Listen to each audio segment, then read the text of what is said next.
Up, 3, still going. 4, coming down. No, coming down, coming down. We've been on the ground alongside Birdlife Malta, documenting the hunting seasons for the last 4 years, and we've witnessed firsthand turtle doves being shot from the skies. Now, across Europe, turtle dove numbers are in drastic decline, so simply speaking, hunting them has got to be banned.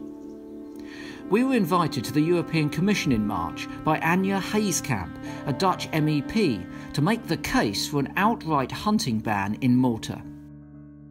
The Europeans Habitats Directive, the Europeans Bird Directive, are some of the most powerful and important legislation that we've got for environmental care anywhere in the world. They've done remarkable jobs of protecting landscapes and looking after species. But for some bizarre reason, the Commission has not seen to implement and uphold the law in Malta. Frankly, it's getting away with it.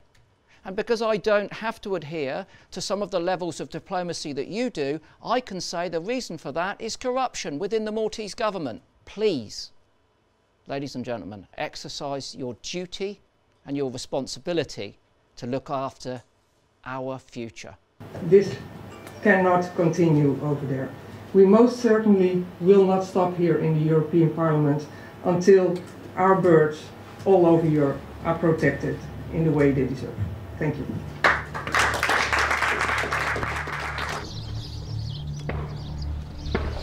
So what happened after our meeting? Malta had agreed not to shoot turtle doves during the spring hunting season, but would their hunters follow the law? So in 2018, Malta opened the spring hunting season again, unfortunately, even though the turtle dove was officially protected.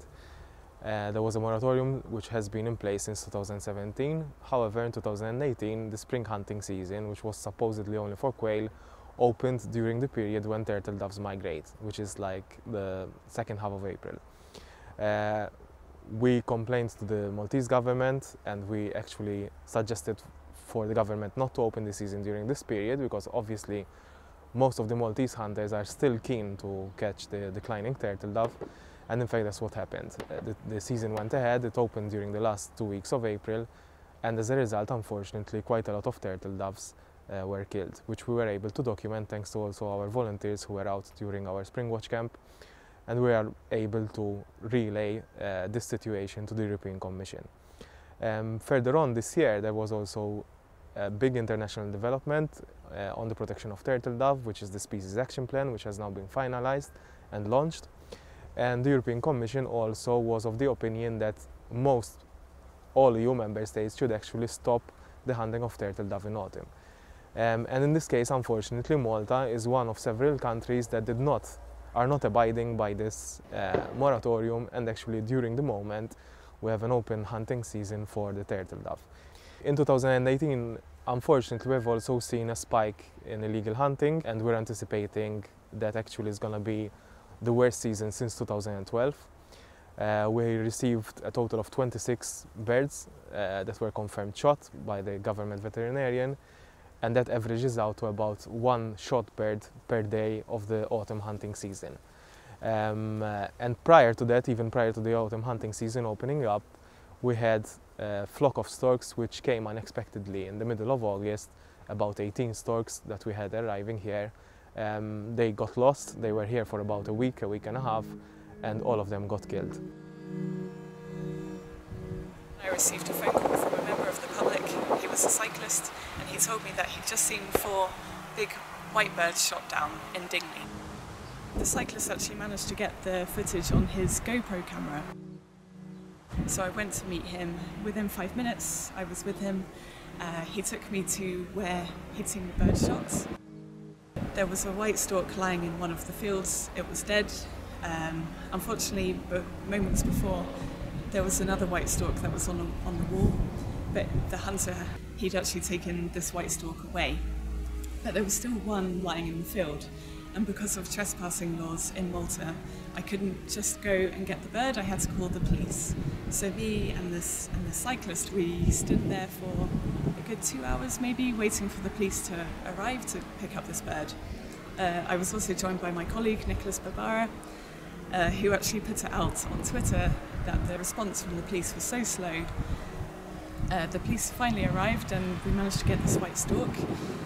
It was clear by looking at the bird that it had suffered from gunshot wounds. Thanks to the cyclist footage, the hunter was brought to trial, but we're still awaiting the outcome. The thinking was that the 4 birds that were shot that night were actually the adults of the flock, because the remaining 14 birds, they kept on coming back, they kept roosting in Malta, they would leave in the morning, but then they'd be back again. So these birds, we knew, of course, were still in danger. And as time went on, the numbers kept diminishing. So suddenly we had 11, and then on Wednesday the 15th of August, just before I was ready to go to the bird fair in the UK, I got a call from the vets saying, can I come into the clinic? They've just had 2 more white storks. The first one was alive, but the wing was badly damaged, it was badly broken. There was nothing we could do for this bird. It was the first white stork I'd ever handled, and unfortunately it was euthanized in my hand. And then the second one, it was dead upon arrival. Again, suffered from gunshot wounds. For the 20 minutes after leaving the vet, I just had to sit in the car before I could drive, because it affected me really badly to see these magnificent birds in such a state, especially because it was the first white storks I'd seen really up close as well, and it did make me cry, because these birds should be here for everyone to enjoy, and to see them in such a state, yeah, I found quite traumatic actually. The situation when it comes to enforcement, unfortunately, we're also seeing it deteriorating a bit. There has been no official condemnation from the government or the junior minister who is in charge of regulating the hunting community here in Malta, who happens unfortunately to also be a hunter himself. And even though we have been actually relaying on the media, on the social media, all of these casualties that we had during the hunting season, the junior minister kept not condemning this situation, but actually trying to point out that Birdlife Malta is inflating these figures. Unfortunately, this is the situation in Malta, where you have a hunter who is a junior minister in charge of regulating the hunting situation, and the first reaction to the illegal hunting situation is complete denial. So our job here is also to relay this situation out there and trying to raise more and more awareness about this. This is all extremely worrying, but one story from this autumn's migration gives cause for hope. We had quite a remarkable migration of flamingos, greater flamingos. It seems that they're doing quite well in Sicily and in Tunisia.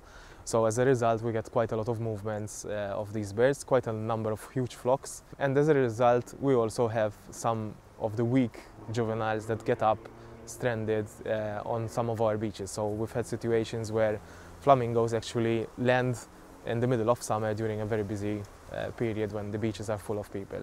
And luckily we had also quite a nice response from members of the public who call us in so that we can rescue these birds. All of these birds got under the supervision of the government vet who recommended the ideal rehabilitation strategy, and over these past 2 months actually we've been rehabbing a few juvenile flamingos, including also a few adults, which we were then able to release here at the Adira Nature Reserve.